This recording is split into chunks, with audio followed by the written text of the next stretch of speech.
Hello and welcome, everyone, to the Model United Nations podcast. On this show, we talk to leaders within the community about news, strategy, and everything else MUN. I'm your host, Aaron. I've been doing MUN for the past 8 years, and I'm the current editor-in-chief of Best Delegate.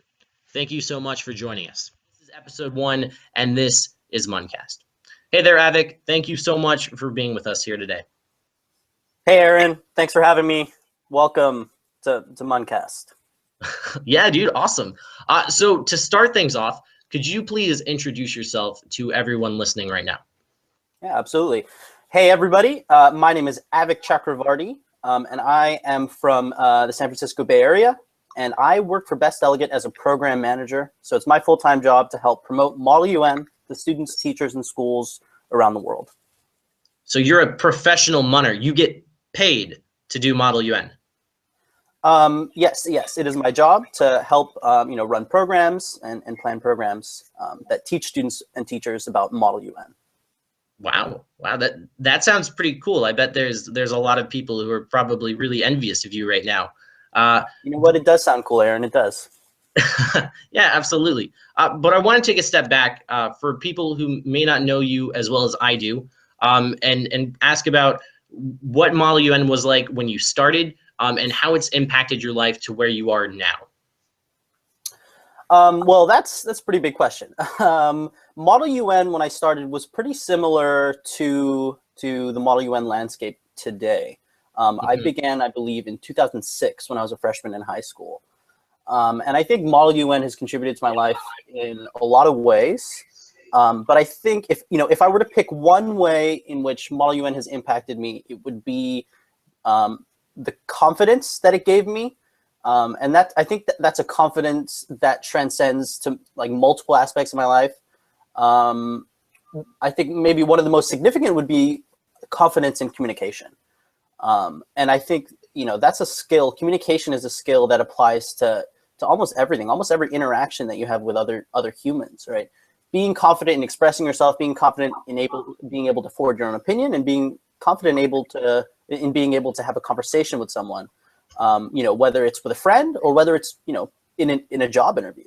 I think that confidence to communicate effectively, clearly, is one of the things I appreciate most from MUN.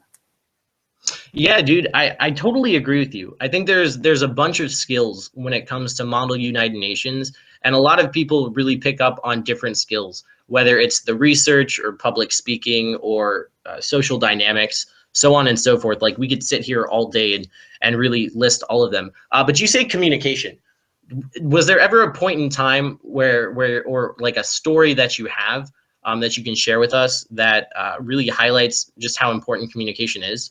Or where you realized maybe that your communication was pretty terrible and you wanted to change something about it?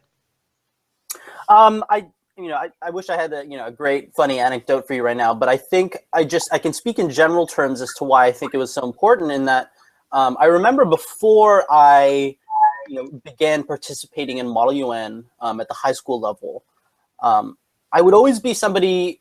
I've always been someone who's very impassioned, right? Who's always had strong opinions and like always wanted to express those opinions to other people, right? But before I started doing Model UN, that very action made me very nervous.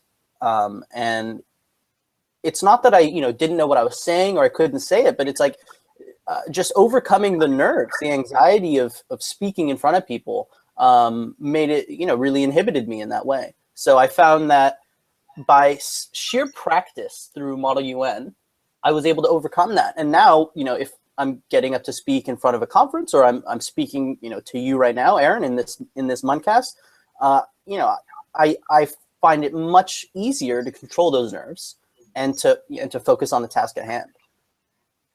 Oh, that's really cool. And you touch on something really interesting because, at this point in time, you and I have been to dozens and dozens of conferences. And I remember my first conference where I walked in and I had no idea what to expect. And I remember sitting in the back of the room and I did not say one single word in formal debate the entire weekend. And I left feeling like, oh man, I missed out on such a great opportunity. And that was about 8 years ago for myself. And now if I'm in a Model UN environment or any sort of situation, like you cannot get me to stop talking. I absolutely love it. Which also kind of makes me want to ask about something else, which is if you've been doing it, you said since 2007, is that correct? I believe 2006. 2006. That's the year that I was a freshman in high school. Yeah. Oh, nice. So you've been doing it for a long time, and now you do it professionally. Did you ever consider leaving Model UN? Oh, that's it's quite a poignant question, my friend. Yeah. Did I ever consider leaving Model UN? I can't say that I ever had a strong inclination to leave Model UN. I always enjoyed it so much, and I think, you know, apart from the activity alone, Model UN really gave me a sense of community. Yeah. I found, I mean, honestly, my best friends from university and to some degree from high school are from, you know, my Model UN team or my Model UN club. And I think that the close-knit nature of Model UN clubs and organizations at schools is very compelling. And so I think I found that, you know, it was so compelling that I never really was in a position to consider doing something else. I always felt very much at home, if that makes sense. No, that definitely does. So for anyone who doesn't know, Avik and I have worked together over the past couple summers on something called the Model United Nations Institute. And a quick thing I'd like to point out is just that over the summer, we work with a lot of fantastic staffers from around the United States and even Canada. And we help train people in Model United Nations. And one of the things that I absolutely love about that experience is just how we get to spend time with other people who really care about the Model United Nations world, who really care about education. And it's been a sort of a really good way to connect with other people, and it's been a sort of family as well, and something I really enjoy. So I definitely agree with you whenever you say that, you know, it forms this sense of community. And a lot of the people that I met through Model United Nations, I still keep in contact, and that's even from, you know, 8 years ago. That's really cool. That is very cool. Yeah. So I also want to ask something else. We're talking about Model United Nations Institute. Is there anything you can tell us about Model United Nations Institute? What your role is in it this year? Could you tell us about it? I can. Would you like me to? Yeah, please. All right. So the Model United Nations Institute is Best Delegates series of summer programs, and they're held in across the United States at several universities, and they're designed for elementary school students through high school students, and I'm specifically managing all operations for the Model UN Institute. And so that, that refers obviously to a variety of things. So it's like, working with the universities, making sure that, we have space when we need it, managing the development of the curriculum, managing the hiring of the staff. So everything that requires 1 day of MUNI to run or 1 week of MUNI to run, I'm overseeing and ensuring that that process happens. Nice. And I know that over the past few weeks, you've been posting some articles on Best Delegate about applications for the Diplomacy Fellowship. And I believe that application deadline ends this Saturday. Could you tell us anything about the application process and what it's like to be a Diplomacy Fellow? Yeah. So the application process itself is actually quite simple. Just go to the MUNI website, mun.bestdelegate.com, and you can find the application under the Diplomacy Fellowship tab. And it's a simple 2-page application in which we request applicants just tell us about themselves, tell us about your MUN experience, why are you suited to be an MUN trainer over the summer, and then there's an interview process before the selection actually takes place. Okay. And then what was the second part of your question, Aaron? So the second part of the question is who exactly should apply for the Diplomacy Fellowship? Okay, that's a great question. So the Diplomacy Fellowship is targeted towards university students who are currently doing Model UN or even recent university graduates who have significant Model UN experience. So, if you're a leader of your club or you aspire to be a leader of your club and you have a lot of experience either on the circuit or in the conference organizing business, we invite you to apply. Generally, diplomacy fellows have quite a bit of Model UN experience, not necessarily at the high school level, but maybe 1 or 2 years at the university level. And so we like to see a demonstration of that experience to some degree. And that's really all that you need to be qualified for the diplomacy fellowship. Oh, very cool, very cool. And again, that diplomacy fellowship application ends this Saturday night. So you guys should definitely get on that if you are interested. But anyway, I want to move away from MUNI for just a little bit and talk about some delegate strategy and delegate advice. So to start things off, you were very prominent in the high school community. That was what you really enjoyed about Model UN in high school, right? Yeah, well, I mean, it depends what you mean when you say prominent, but I did enjoy Model UN in high school. Yeah. So then, yeah, I did participate. Yeah. So let's see anyone who would be a new delegate who might just be starting out for the first time or be going to maybe their first few conferences and need some advice. What would you say to a new delegate, and what would you tell them to calm their nerves going to a Model UN conference? Okay, so my advice has always been for first-time delegates, when you go to your first conference, it is going to be an intimidating process, and you are going to be anxious and nervous before you get up to speak, get up to deliver your first speech, or even try to start interacting with other delegates and try to start debating. And I think one thing that everybody needs to be mindful of, and I wish I was more mindful of, is that it will only get easier. It will only get easier every single time you stand up to make a speech, make a comment, a response. It's going to get a little bit easier. So that first speech you make, believe it, you're going to be anxious. But the next speech, the very next speech you make, you're going to be shocked at how much less anxious you are. Do it once, put yourself out there, and then realize that the more practice you get, the easier it will become, and the better you will become as a communicator and as a delegate. So yeah, my advice is really understand the value of the opportunity before yourself when you're at your first MUN conference, and take advantage of that opportunity at every moment. Right? Whenever you have the opportunity to make a speech, do it, because you are doing yourself the favor of giving yourself that experience and calming your nerves by making it easier every single time after that. I like that. That sounds really nice. And I'd also like to ask you something on the side of a characteristic or skill. If you had to name one, what would be a characteristic or skill that you think is the most important for being a successful Model UN delegate? If you had to pick one, it can be anything. It's a pretty tough question, Aaron. Yeah. There are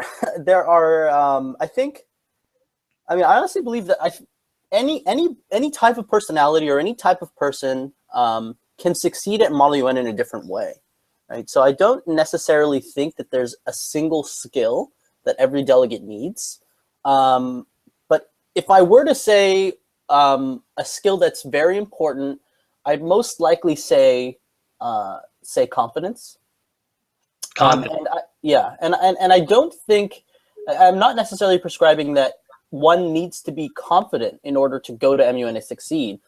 But I think that if there's one thing that all delegates draw from MUN as they participate in Model UN conferences over time, that draw is confidence. Right? They slowly become more confident, and whether that delegate is one who is completely, incredibly extroverted, incredibly outgoing, is always the leader of the block, or that delegate is one who listens and tries to create consensus and compromise. Confidence in doing either of those tasks is still necessary. And I think that's one characteristic that every delegate needs and can acquire by participating in Model UN. Okay, so you say participating in Model UN to acquire the skill of confidence. Is there anything more specific, whether it's giving speeches or doing more research, that you can tell us that would be something that a new delegate could practice in order to gain this confidence that you're talking about? I mean, being prepared is always important, right? It's always important to make sure that you do research so that you feel confident that you have resources underneath you that you can rely on as you move through a Model UN conference. So I think obviously research is very important.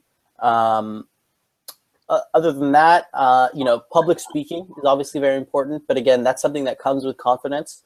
But you need to be able to put yourself out there and speak in order to get that experience. Does that answer your question, Aaron? Yeah, it does. It kind of reminds me of Neville Longbottom from Harry Potter. The idea that even if you're nervous, even if you're scared, sometimes you need to step up and be brave.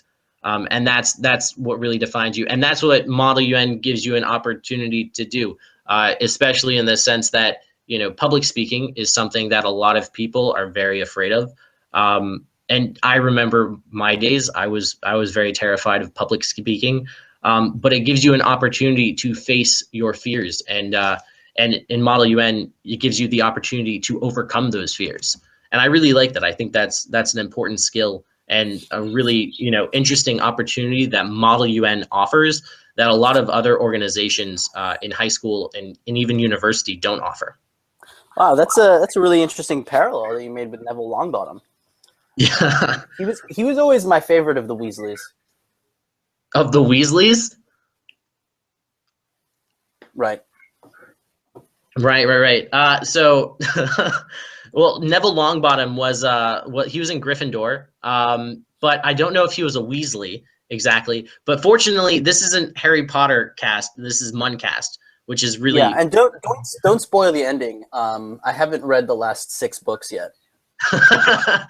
I was planning to actually tell you all about what happened at the very end, but I'll save that for another time. Hopefully. I hope so too, Aaron. I hope so too. Yeah. Anyway, so let's talk about something else for just a minute.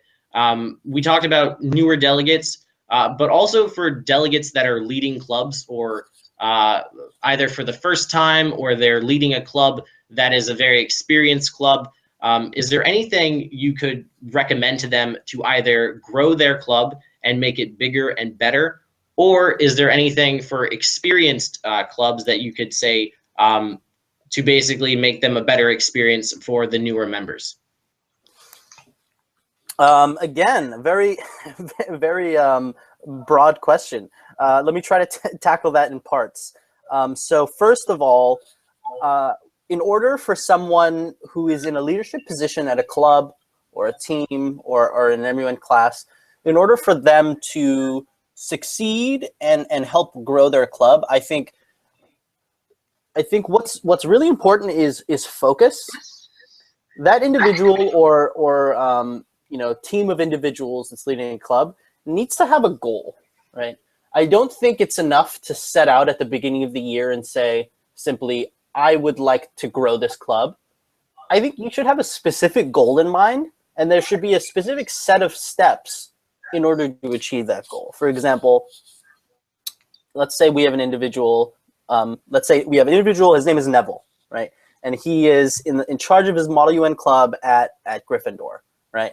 And he wants to make sure that this Gryffindor club grows, right? It's not enough to just say, I want Gryffindor to grow, right? That may happen, that may not happen.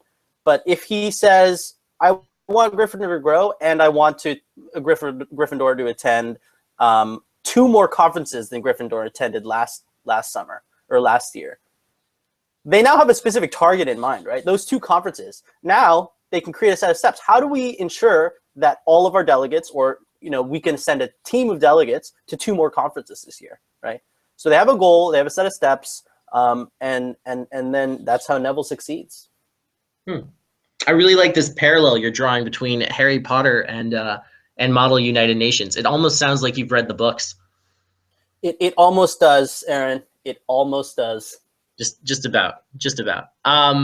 And so the last question I want to ask you for today is defining success in Model United Nations. So again, this is another big question, and I'm really interested in your answer. But the idea is that for high schoolers, they define success in many different ways.